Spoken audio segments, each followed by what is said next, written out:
Good morning, नमस्कार आप सभी को। आज हम लोग इस वीडियो में ग्रामर में जो हम लोग पार्ट्स ऑफ स्पीच स्टडी कर रहे हैं उसका जो अंतिम टॉपिक है कंजंक्शन, उसी पर आप डिस्कस करने वाले हैं। पिछले वीडियोज में मैंने noun, pronoun, adjective, verb, adverb, preposition, interjection, इन सभी कंटेंट्स पर, इन सभी टॉपिक्स पर वीडियो आप लोगों को यूट्यूब पर मिल जाएगा। यूट्यूब पर जो हमारा वीडियो बनता है, हमारा जो चैनल है उसका डॉक्टर एस के प्रसाद करके आप जाकर डिटेल्स में देखेंगे तो उसको आप सब्सक्राइब कर लेंगे। और इससे क्या होगा कि जो भी मेरा नेक्स्ट कंटेंट पर वीडियो बनेगा वो आपको दिखेगा और आप उसको कर सकते हैं। खैर, तो आज हम लोग इस पर डिस्कस करने वाले हैं कि जो हमारा कंजंक्शन क्या है, जो हमारा अंतिम, मैंने इसको जानबूझकर अंतिम में रखा था क्योंकि कहीं कहीं आप लोग बुक में देखेंगे तो उसमें क्या होता है कि कहीं इंट्रोडक्शन कंजंक्शन से पहले रहता है या लास्ट में इंट्रोडक्शन देता है, तो उसे कोई खास फ़र्क नहीं पड़ता है। क्योंकि आप पहले नाउन पढ़ते हैं तभी प्रोनाउन पढ़ते हैं, प्रोनाउन पढ़ने के बाद ही एडजेक्टिव पढ़ते हैं, ये सही है। वर्ब के बाद ही एडवर्ब करते हैं जो 5th कंटेंट है। 6, 7, 8 इसमें से कहीं से भी आप उठा करके स्टडी करते हैं या उसको स्टडी करते हैं, उससे कोई दिक्कत नहीं होता है। तो लेकिन कंजंक्शन को मैंने लास्ट में इसलिए लिया था कि बहुत ही इम्पोर्टेंट है, इससे रिलेटेड हमें कुछ और भी टॉपिक डिस्कस करने हैं। तो चलिए सबसे पहले हम लोग कंजंक्शन को समझते हैं। कंजंक्शन में एक वर्ड है जंक्शन। जंक्शन आप लोग सुने होंगे, जैसे हम लोग किसी रेलवे स्टेशन को जंक्शन कब कहते हैं। मान लीजिए कि हमारा यदि बिहार में लेते हैं तो पटना जंक्शन है, आपका किउल जंक्शन है, मुगलसराय जंक्शन है, बक्सर जंक्शन नहीं है, आरा भी जंक्शन हो गया। तो इस तरह से जंक्शन का मतलब होता है कि जब हम कोई रेलवे जो रूट है, जो पटरी है और कोई स्टेशन है, वो स्टेशन पर कहीं और रूट की भी गाड़ी आके मिलती है, मतलब कि जॉइंट। मैं यहाँ पर इसलिए बात कर रहा हूँ कि स्टूडेंट इस चीज़ को समझेंगे कि जंक्शन एक तरह से जॉइंट है और इसी से रिलेटेड, हालांकि हम ग्रामर पढ़ रहे हैं तो इसमें कोई रेलवे पटरी की ज़रूरत नहीं है, ठीक है। बस एक ऐसी ही जानकारी रिलेटेड थी, मैं दे दिया। और डिस्कशन के माध्यम से ये हम समझने का प्रयत्न करेंगे कि कंजंक्शन एक तरह से जंक्शन साइलेंट है, क्योंकि ये भी कहीं ना कहीं जॉइंट की ही बात करता है। तो हमारे चलिए हम डिफिनीसन देखते हैं, उसी में क्लियर हो जाएगा कि मैंने छोटा सा डिफिनीसन लिख दिया है जानबूझ करके कि conjunction is a word which is use to join words, phrases, clauses और सेंटेंसेज टुगेदर। जैसे हम लोग कोई भी सेंटेंस यूज़ करते हैं, चाहे लिखने में चाहे बोलने में, और जब सेंटेंस बड़ा हो या छोटा हो, बड़े सेंटेंस में भी हम लोग क्या करते हैं, कंजंक्शन के माध्यम से हम लोग छोटे छोटे जो सेंटेंसेज होते हैं, क्लाउजेज होते हैं, उसको जोड़ करके हम लंबे लंबे स्पीच देते हैं। और जब एक सेंटेंस बोलते हैं तो उसमें भी वर्ड को भी जोड़ने का जरूरत पड़ता है। जैसे हम कोई 2 या 3 कोई भी हम नाउन लिखते हैं या प्रोनाउन लिखते हैं, जैसे मान लीजिए बोलते हैं कि Ram and Shyam are playing, तो राम और श्याम के बीच में हम एंड ऐड करना पड़ा, तो वो एंड जो है कंजंक्शन है। जैसे हम कोई 2 क्लाउज को एक साथ बोलते हैं, जैसे मान लीजिए कि बोलते हैं कि he told me that he was doing something, तो दैट लगा है क्योंकि उसने मुझसे कहा कि वो खेल रहा है, तो दैट का प्रयोग जो किए ये कंजंक्शन का काम किया। तो थोड़ा बहुत यही मैं एक ट्रेलर के रूप में डिस्कशन कर रहा हूँ, लेकिन आप पूरा पिक्चर समझिए कि जब शब्द हो या कोई फ्रेजेज हो या क्लाउजेज हो या सेंटेंसेज हो, उसको जोड़ने के लिए हम लोग कंजंक्शन का प्रयोग करते हैं। हम लोग एग्जाम्पल्स पढ़ाएंगे तो और सारा चीज़ क्लियर हो जाएगा। मैंने हिंदी में भी लिख दिया है, चूँकि हमारे बहुत सारे ऐसे लर्नर्स होते हैं, स्टूडेंट्स होते हैं जो ग्रामीण क्षेत्र में हैं, वो थोड़ा बहुत डायरेक्ट इंग्लिश का यदि प्रयोग किया जाए थोड़ा सा उनको दिक्कत होता समझने में, इसलिए बीच बीच में मैं हिंदी का ही प्रयोग कर देता हूँ ताकि समझने में आसान हो। या मान लीजिए कि डिफिनीसन इंग्लिश में पढ़े और समझ नहीं पाए तो हिंदी में देखेंगे तो उनको समझ में आ जाएगा कि हम इसका मतलब क्या होता है। तो यहाँ मैंने लिख दिया कंजंक्शन वह शब्द है जो शब्दों, वाक्यांशों, उपवाक्यों या अथवा वाक्यों को एक साथ जोड़ने का कार्य करता है। तो हालांकि डिफिनीसन किसी कंपटीशन में या किसी एग्जामिनेशन में नहीं आता है, लेकिन जानकारी के लिए जब आप नोट्स बनाएंगे या कॉपी आप मेंटेन करते हैं तो ये सब चीज़ आपको माने रहना चाहिए। तो यहाँ पर मैंने लिख दिया कि कंजंक्शन वह शब्द है जो शब्दों को या वाक्यांशों को, उपवाक्यों को, वाक्यों को जोड़ने के लिए प्रयोग किया जाता है। आप एग्जाम्पल्स देखेंगे तो और क्लियर हो जाएगा। इसीलिए मैंने यहाँ पर जो काइंड्स ऑफ कंजंक्शन लिखा है तो मैंने एग्जाम्पल डायरेक्ट यहाँ नहीं लिखा है, क्योंकि काइंड्स में ही हमने एक सारे एग्जाम्पल्स यहाँ पर मेंशन कर दिया है और काइंड्स के माध्यम से हम पूरा एग्जाम्पल्स को हम डिटेल कर देंगे। तो कंजंक्शन के दो काइंड्स होते हैं, कोऑर्डिनेटिंग कंजंक्शन, सबऑर्डिनेटिंग कंजंक्शन। तो कोऑर्डिनेटिंग कंजंक्शन को पहले समझते हैं। कोऑर्डिनेटिंग कंजंक्शन में क्या होता है कि वह कंजंक्शन जो इक्वल आइटम को जोड़ने के लिए प्रयोग किया जाता है। इक्वल आइटम मीन्स जैसे मान लीजिए कोई एडजेक्टिव्स हो या कोई नाउन हो या कोई प्रोनाउन हो या कोई सिंपल सेंटेंसेज हो, माने इक्वल माने सिमिलर जो वर्ड्स होते हैं, सिमिलर सेंटेंसेज होते हैं, उनको जोड़ने के लिए इसका प्रयोग किया जाता है। जैसे मान लीजिए हमने कहता है कि Ram and Shyam are playing, तो राम और श्याम क्या है, दोनों नाउन है, दोनों सिमिलर है। जैसे हम बोलते हैं गिव मी ए पेन और पेंसिल, तो पेन और पेंसिल क्या है, दोनों नाउन है और दोनों मतलब एक तरह से स्टेशनरीज का समान है। तो इस तरह से सिमिलरिटी रहता है उन चीज़ों में। मान लीजिए कि ऐसा नहीं कि सिर्फ वर्ड को ही जोड़ते हैं, यदि दो क्लाउज को भी जोड़ते हैं तो वहाँ पर लिखते हैं कि he is playing but I am studying और टीचिंग, जो भी तो लिख सकते हैं। वो खेल रहा है लेकिन मैं पढ़ा रहा हूँ, तो यहाँ बट का प्रयोग किया तो दोनों जगह दो सिंपल सेंटेंसेज हैं। तो इस तरह से सिमिलरिटी रहता है उन सेंटेंसेज को जोड़ने के लिए या वर्ड्स को हम लोग ऐड करते हैं। तो इसलिए मैंने यहाँ लिखा है कि the conjunction which joins two items of equal rank, मतलब कि इक्वल रैंक माने इक्वल या सिमिलरिटीज़ जो वर्ड होते हैं उनको जोड़ने के लिए हम लोग इस कंजंक्शन का प्रयोग करते हैं। इसका नाम है कोऑर्डिनेटिंग कंजंक्शन। लेकिन डिफिनीशन से ज़्यादा अलग जरूरी है आपको एग्जाम्पल्स रटना, जिसमें एंड होता है but, or, also, yet, still, too, as well as, otherwise, neither nor, either or, both and, not only but also. ये जो एग्जाम्पल्स मैंने लिखा है कोऑर्डिनेटिंग कंजंक्शन में, मैं अपने स्टूडेंट्स को, लर्नर्स को यही कहूँगा कि आप इसको पूरी तरह से रिमेंबर कर लेंगे, मतलब रट्टा मार लेना है। क्योंकि आप जब तक इसको रट्टा नहीं मारेंगे ना, तो आपको इससे रिलेटेड जो टॉपिक्स हैं, जैसे मान लीजिए कि structure based kinds of sentence है, वो आपको समझ में नहीं आएगा। ये समझ में तो आ जाएगा लेकिन वो याद नहीं रहेगा। दूसरा चीज़ कि हम इसके माध्यम से क्लाउजेज पढ़ते हैं। क्लाउजेज में दो क्लाउज होता है, प्रिंसिपल क्लाउजेज, सबऑर्डिनेट क्लाउजेज। तो उसको समझने के लिए आपको इसको रिमेंबर रखना ज़रूरी है। हालांकि ये भी ज़रूरी है, लेकिन आप इतना याद कर लेते हैं तो इससे क्या होगा कि चूँकि लिमिटेड है, यहाँ पर मैंने ETC नहीं लिखा है, मैंने फुल स्टॉप कर दिया क्योंकि इतना ही होते हैं।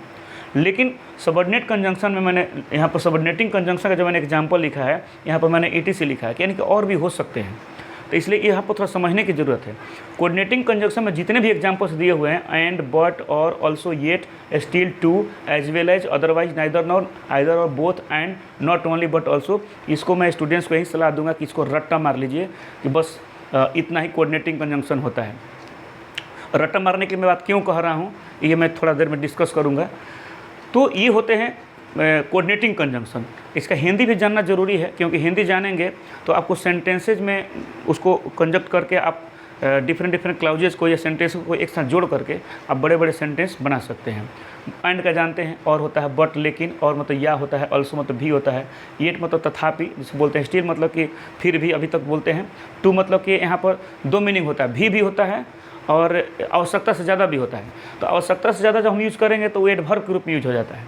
तो टू यहाँ की तरफ से भी के सेंस में यूज होता है। एज वेल एज मतलब कि बोलते हैं कि उसी प्रकार ज्यों ही बोलते हैं। अदरवाइज मतलब कि नहीं तो, नाइदर न मतलब ना तो, होते हैं या तो ना तो, मुझे ना ये चाहिए ना वो चाहिए, ना तो ये सही है ना वो सही है। तो उस सेंस में निगेटिव में ये आता है और पॉजिटिव में ये होता है। हम लोग बोलते हैं कि either you nor, either you और ही, मतलब या तो तुम या वो। तो इस तरह से यूज़ करते हैं, तो इसका प्रयोग करते हैं हम लोग। यूज आगे चलकर पढ़ेंगे। यहाँ तो मैं सिर्फ इंट्रो कर रहा हूँ कि कंजंक्शन के अंतर्गत कौन कौन से वर्ड आते हैं। उसी तरह से बोथ एंड है, तो हम कोई दो चीज़ों को बोलते हैं। जैसे मान लो कि आई लाइक टी और कॉफ़ी, मान लीजिए बोलना है, तो आप बोलेंगे I like both T and coffee. तो बोथ के बाद हम यहाँ पर टी एंड कॉफ़ी दोनों आ गया। मान लीजिए कि हम हिंदी और अंग्रेजी दोनों पसंद करते हैं। मतलब favourite, my favourite subject is both history and geography. मान लीजिए हिस्ट्री, यहाँ पर जोग्राफी कर दिए। तो इस तरह से जो दो नाउन को हम लोग डिफाइन करते हैं, एक साथ रखते हैं, तो बोथ लगा करके और बीच में एंड करते हैं, दोनों तरफ हम लिख देते हैं। उसी तरह से नॉट ओनली बट ऑल्सो है। मान लीजिए कि हम लोग कहते हैं कि मैं सिर्फ अंग्रेजी ही पसंद नहीं करता हूँ, मैं हिंदी ही पसंद करता हूँ, तो I like not only Hindi but also English. तो इस तरह से नॉट सिर्फ मतलब यही नहीं, मैं ये भी पसंद करता हूँ, तो इस सेंस में not only but also use होता है। तो इस तरह से सबका यूज भी आप लोगों को करना ज़रूरी है, क्योंकि कहीं ना कहीं जो भी हम स्टडी करते हैं, तो यदि सेंटेंसेज में इसको आप यूज नहीं करते हैं तो इसका जो इम्पोर्टेंस कहीं ना कहीं एक सकारात्मक रूप नहीं लेगा, एक पॉजिटिव में नहीं जाएगा।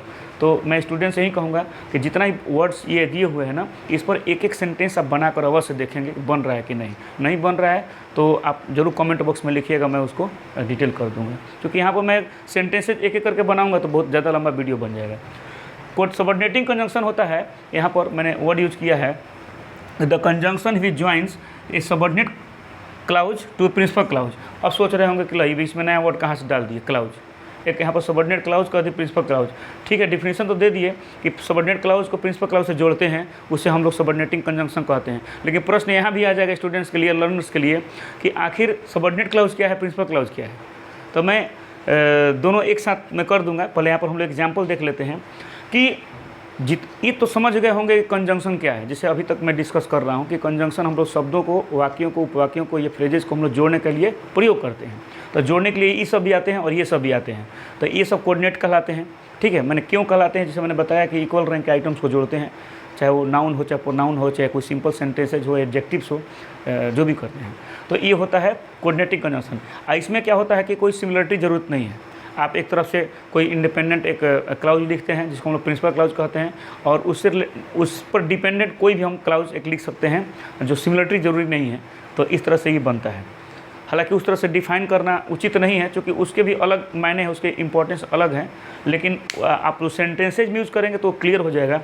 जैसे हम दैट का यूज़ करते हैं, इफ़ का यूज़ करते हैं, एज का, एज इफ़, इस सब का कहीं ना कहीं कंजंक्शन के रूप में यूज़ करते हैं जब दो या दो से ज़्यादा क्लाउज को जोड़ने होते हैं। जैसे मान लीजिए दैट का आप नरेशन पढ़ते होंगे या पढ़ेंगे, चाहे यहाँ पर तो आप लोग, हमारा इंग्लिश का ये शुरुआत है तो अभी नरेशन डिग्री की बात करना भी उचित नहीं है।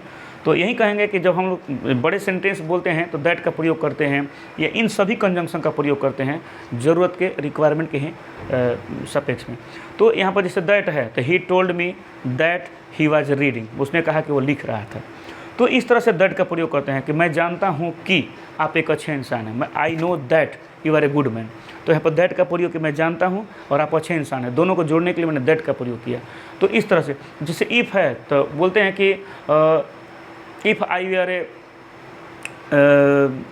If I R A prime minister I could rule over the country. यदि मैं प्रधानमंत्री होता तो पूरे देश पर शासन करता है। तो यदि एक शर्त लगाते हैं, चाहे if you come to me I will teach you, यदि तुम हमारे पास आते हो तो मैं तुम्हें पढ़ाऊँगा। तो एक तरह से यदि तुम हमारे पास आते हो, एक क्लाउज हो गया, मैं तुम्हें पढ़ाऊँगा, एक क्लाउज हो गया। अब दोनों को जोड़ने के लिए क्या यूज़ किया, इफ़ यूज़ किए। उस तरह से एज होता है, ठीक ना। तो इस तरह से एज इफ मतलब कि मानो होता है। तो सबका कहीं ना कहीं बिकॉज है, अनलेस है। बिकॉज क्या है कि I like you because you are honest, मैं तुम्हें पसंद करता हूँ क्योंकि तुम ईमानदार हो। अनलेस होता है कि unless you work hard you can't get success, यदि आप कठिन मेहनत नहीं करते हैं तो आप पास नहीं कर, तो अनलेस का प्रयोग करते हैं। तो यहाँ पर हम प्रयोग करेंगे एक एक करके तो बहुत ज़्यादा लंबा हो जाएगा। अब बिफोर है, आफ्टर है, आप देखे होंगे कि पास्ट परफेक्ट टेंस पढ़ते हैं तो उसमें बोलते हैं कि डॉक्टर के आने के पहले रोगी मर चुका था, तो the patient had died before the doctor केम। तो आप बिफोर का प्रयोग करते हैं, आफ्टर पर उसके पहुँचने के बाद ये हुआ। तो इस तरह से हम लोग कंजंक्शन का प्रयोग करते हैं। तो इन सभी कंजंक्शन को हम लोग सबऑर्डिनेटिंग कंजंक्शन कहते हैं। मैंने अभी कहा कि इसको आप रिमेंबर कर लेंगे, रट्टा मार लेंगे, आप मेमोरी में सेट कर लेंगे। ऐसा मैंने क्यों कहा, अभी मैं इस पर डिस्कस करना चाहता हूँ, जो कि इस कंटेंट के रिगार्डिंग सबसे ज़्यादा इम्पोर्टेंट है। क्योंकि आपको याद करना ही पड़ेगा कि ये कोऑर्डिनेट कंजंक्शन है और ये सबऑर्डिनेट कंजंक्शन। इतना जब आप याद कर लेंगे, मान लीजिए कि इसको याद नहीं करते हैं, आप इसको याद कर लिए, तो इसको रिमेंबर कर लिए ना, इसको रट्टा मार लिए, तो ये क्या होगा, ऑटोमेटिकली इसके अतिरिक्त जो भी कंजंक्शन होगा सब सबऑर्डिनेट कंजंक्शन होगा। तो मैंने इसको क्यों कहा कि इसको याद करना है, क्योंकि हम लोग क्या करेंगे, थोड़ा सा मैं यहाँ पर डिस्कस करूँगा। थोड़ा सा डिफिनीशन आप लोग लिख लिए होंगे, नहीं तो यदि शुरू में आप लोग पॉज करके लिख लेंगे। मैं थोड़ा जगह बना रहा हूँ यहाँ पर लिखने के लिए कि मैं ऐसा क्यों कह रहा था कि इसको याद करना जरूरी है।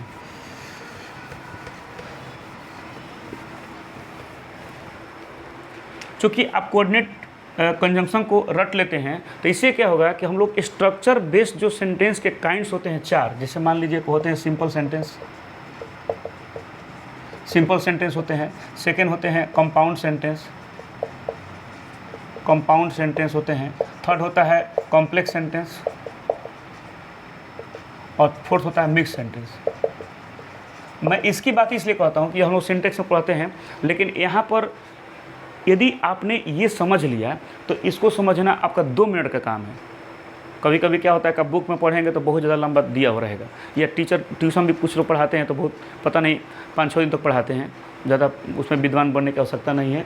यदि जितने भी हम लोग कंपटीशन में देखते हैं तो यदि यही देखे हैं कि आप इसको आप सिर्फ पहचानना सीख गए कि सिंपल सेंटेंस क्या होता है, कंपाउंड सेंटेंस क्या होता है, कॉम्प्लेक्स क्या होता है, मिक्स सेंटेंस क्या होता है, तो आई थिंक ये इनफ है और यही एक एग्जामिनेशन में आते हैं।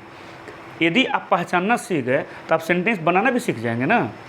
थोड़ा सा आगे कुछ करने की आवश्यकता होगी सेंटेंस मेकिंग के, लेकिन आप जान भी जाएंगे। सिर्फ अभी आपको रिकॉग्नाइज करना जरूरी है कि सिंपल किसे कहते हैं, कंपाउंड किसे कहते हैं, कॉम्प्लेक्स किसे कहते हैं, मिक्स सेंटेंस।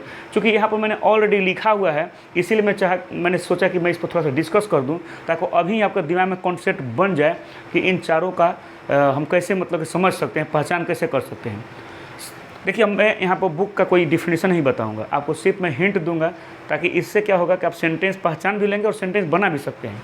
मैं सिंपल बात कहूँ कि सिंपल सेंटेंस की बात होगी तो आप समझ लीजिए कि विदाउट कंजंक्शन कोई भी एक सामान्य सेंटेंस जिसमें एक सब्जेक्ट प्रेडिकेट हो लेकिन इसमें कंजंक्शन नहीं होना चाहिए, बिल्कुल कंजंक्शन नहीं हो, वो सिंपल सेंटेंस कहलाएगा। यहाँ पर ऐसा नहीं कि सिंपल सेंटेंस का मैं डिफिनीशन लिख रहा हूँ, सिर्फ जो इसके रिगार्डिंग जो मैं डिस्कस कर रहा हूँ कि जो स्ट्रक्चर बेस्ड जो सेंटेंस होते हैं, सिंपल, कंपाउंड, कॉम्प्लेक्स, जो सेंटेंस के अंतर्गत आते हैं, इसके रिगार्डिंग मैं ये कह रहा हूँ कि कैसे हम रिकॉग्नाइज करेंगे कि ये सिंपल सेंटेंस। मान लीजिए कि बहुत सारे सेंटेंस दिए हुए हों, आपको पहचानने के लिए एग्जामिनेशन में पूछ दे कि कौन सा सिंपल है, कौन सा कंपाउंड है, कौन सा कॉम्प्लेक्स है, कौन सा मिक्स्ड है, तो कैसे पहचाने कि मैं सिर्फ इसी की बात कर रहा हूँ। इसको उस रूप में ना लीजिएगा कि मैं यहाँ डिफिनेशन लिख रहा हूँ, क्योंकि यहाँ पर कहिएगा कि कौन सा definition, simple sentence without conjunction, ये कोई डिफिनेशन तो है नहीं। मैं यहाँ पर सिर्फ और सिर्फ समझने के लिए बता रहा हूँ। तो सिंपल सेंटेंस समझेंगे तब जब मान लीजिए कि उस सेंटेंस में सब्जेक्ट हो और सारे वर्ड्स होते हैं, सेंटेंस मेकिंग का सब्जेक्ट वर्ब होते हैं, अदर वर्ड्स होते हैं, एडवर्ब होते हैं, ये सब रहेंगे, लेकिन कंजंक्शन नहीं रहेगा। कंजंक्शन रहेगा तो फिर दूसरा बात हो जाएगा। बिना कंजंक्शन का सेंटेंस होगा तो उसे सिंपल सेंटेंस कहेंगे। बहुत आसान है, बहुत आसान। बिना कंजंक्शन का सिंपल है। कंपाउंड सेंटेंस के लिए क्या करना होगा कि यदि अब आ रहे हैं उसी पर, मैंने याद करने के लिए क्यों कहा था, आप समझ जाएंगे आप। यदि कोई सेंटेंस जिसमें सिर्फ और सिर्फ कोऑर्डिनेट कंजंक्शन का प्रयोग हुआ हो तो सीधे उसे कंपाउंड, मतलब कि यूज्ड कोऑर्डिनेटिंग कंजंक्शन, मतलब इसमें से कोई भी यदि कंजंक्शन यूज हुआ हो उस सेंटेंस में तो वो सेंटेंस आपका कंपाउंड सेंटेंस कहलाएगा। आगे बढ़ते हैं कि कॉम्प्लेक्स में, तो सिमिलरली यही काम करेंगे कि जिस सेंटेंस में सिर्फ और सिर्फ सबऑर्डिनेटिंग कंजंक्शन का प्रयोग हुआ हो उसे हम लोग कॉम्प्लेक्स सेंटेंस कहेंगे, मतलब कि यूज्ड सबऑर्डिनेटिंग कंजंक्शन। मैं ऐसे ही घसीट रहा हूँ, मैं लिख नहीं रहा हूँ ठीक से, क्योंकि नीचे लिखा हुआ है स्पेलिंग वगैरह। तो सबऑर्डिनेटिंग कंजंक्शन में से इसमें से कोई भी यदि आपका प्रयोग हुआ उस सेंटेंस में तो समझ लीजिए कि वो कॉम्प्लेक्स सेंटेंस है। अब मिक्स में क्या होता है कि बोथ, मतलब बोथ कोऑर्डिनेटिंग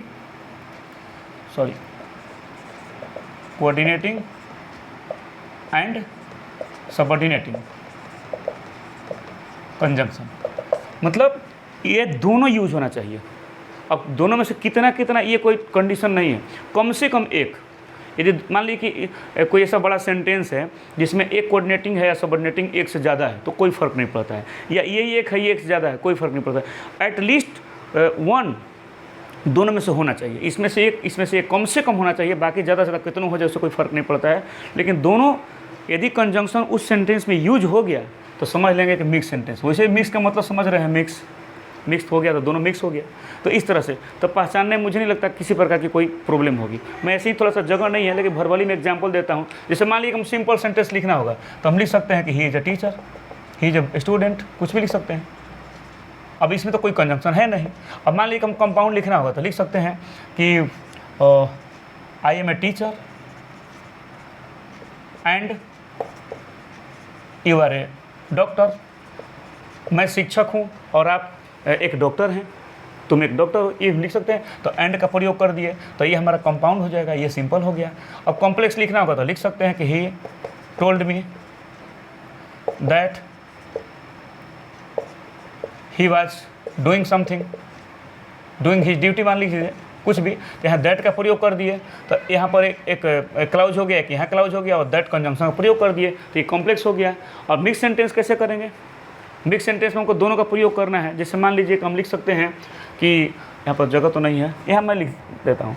जैसे one day a thief entered into my house when we were sleeping, but he was caught। मतलब एक दिन एक चोर हमारे घर में घुस आया जब हम लोग सो रहे थे, लेकिन वो पकड़ा गया। कहने का मतलब कि इस सेंटेंस के अर्थ पर मत जाइए, इतना ही समझिए कि एक सेंटेंस लिखे हैं जिसमें व्हेन का प्रयोग किए हैं, बट का प्रयोग किए हैं। व्हेन क्या हो गया, हमारा सबऑर्डिनेटिंग कंजंक्शन है, एंड क्या हो, बट क्या हो गया, हमारा कोऑर्डिनेटिंग कंजंक्शन है। यानी कि दोनों में से एक एक कंजंक्शन का प्रयोग कर दिए इस बड़े सेंटेंस में, तो ये हमारा हो जाता है मिक्स सेंटेंस। ये मिक्स। तो मुझे इस कंजंक्शन के साथ साथ यही बताना था कि आप जानिए कि इस कंजंक्शन का क्या रोल है, क्या इंपॉर्टेंस है इंग्लिश ग्रामर में और भी अनदर कॉन्टेंट्स में। अभी और मिलेंगे, ऐसा नहीं कि सिर्फ इसी के साथ लागू होता है।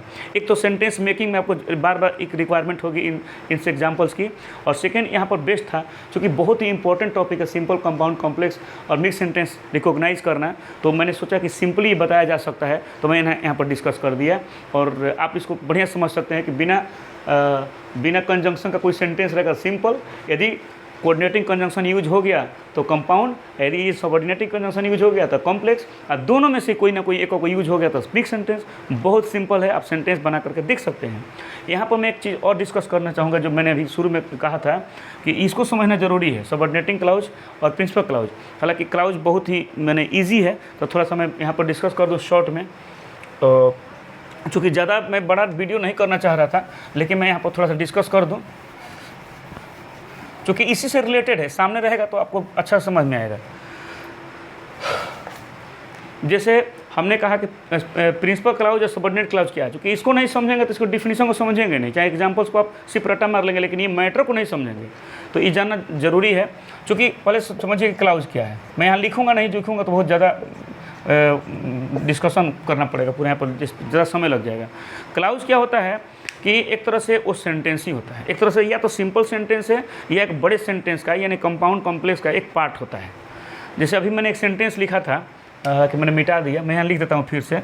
जैसे मान लीजिए एक साधारण सा सेंटेंस लिखते हैं, I like you because you are a good man. आप एक अच्छे आदमी हैं इसलिए मैं आपको पसंद करता हूँ क्योंकि आप एक अच्छे आदमी हैं, ठीक है। यहाँ पर मैंने बिकॉज का प्रयोग किया, यही सब समझेंगे। एग्जाम्पल से मैं समझा दूंगा कि क्लाउज क्या होता है। तो यदि मैं इन दोनों को माने इस कंजंक्शन को हटा दें, ये दोनों को हम अलग अलग लिखें तो हो जाएगा I like you full stop, you are a good man, ये फुल स्टॉप। तो ये अलग अलग रहेगा तो एक सेंटेंस कहलाएगा, ये अलग है तो एक सेंटेंस कहलाएगा। लेकिन दोनों को ज्वाइन कर देंगे, इसको आप सेंटेंस नहीं कह सकते हैं।